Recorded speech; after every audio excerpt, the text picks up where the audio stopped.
Welcome back. This is Money Matters. Carolyn Dean is a 40-year-old CPAP worker. She's a single mom with 4 children, all adults. She's been working at CPAP for 10 years. She admits she does not know how to read and write, and getting a job outside of CPAP is very difficult. She goes to work every day worried about whether the cuts in the program will result in her losing her job. Here is her story.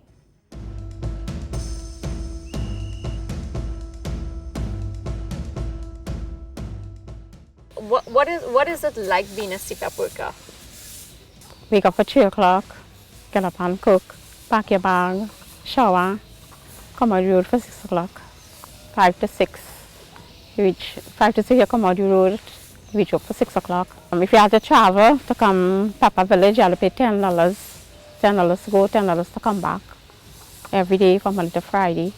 The amount that you take home on a monthly or fortnightly basis, has that increased over the past 10 years that you've been with CPAP? If it increased, no, not really, but I'm thankful for it.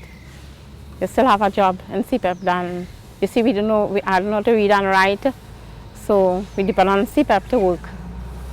To work because you have no education to go and get a better work out there. What were you doing before you started to work at CPAP?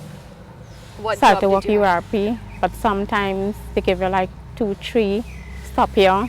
Do you have any kids? 4 kids. How old are they? 27, 23, and 22.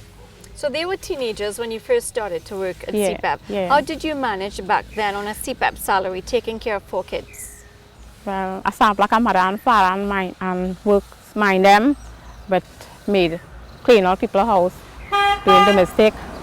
And the money wasn't even enough because $25 a day you're getting from 8 to 4, and it's $25 to maintain 4 children. Were you able to send them to school? No, I couldn't able, but I used to talk to the teacher them. They used to walk to school because I never have money to hire something to send them to school and things. And when school closed, I always buy piece to carry, and people used to feel sorry and give me uniform with the children use and whatnot and things. Were they able to finish high school? No. The bigger one reaching standard 4, they leave. And the last one remain write exam, but I couldn't make the century because she passed for UCB. And lost too much money, transport money to travel and books and things. And what are your kids doing now? Well, my last daughter with my home, she's working store and things. And the other 3 kids? Well, the 2 big ones, the twins married, the other one married. At the end of the month, how much are you making? $2,500. How do you manage on $2,500 a month to be able to take care of your bills, and you have a daughter at home, groceries, utility bills? How do you manage in 2016 on $2,500? Real hard. Where does that money go towards? To grocery. You go to the grocery, well, we as woman, you have to buy a little cream, little other one, whatever. But some people just go like Pennywise, wherever it is, we have to go to the $10 store. How much do you spend on groceries alone on a monthly basis? Well, sometimes when you go with the money, when you take up things, it costs come up $500. Sometimes you look back to buy something else, you have to look to have money to make out until you get fee. To fight up, because sometimes, you might get a virus, wherever it is, you have to go and get medication. Sometimes when you go to buy the medication, it's expensive. You have to buy the cheaper one. Do you ever run out of food supplies at home? And then you don't have the money to buy it? Yeah. What do you do? Well, normally when it run out, I just get like people who know me. This time I look come out and make a little bit, but it doesn't give me much. You said you spend like $500 on groceries. What, in addition to groceries, where else would you need to? What about rent, utility bills? How much do those come up to? No, I don't have no, well, I live in an NHA, right? And I don't have no current, and I don't have no light. I don't have no lights, and I don't have no water. And my house won't fixing right now. Out of that $2,500, are you able to get anything, save anything at all? No. Because every time you have a little, at 200 or 300, something come up, you have to spend it.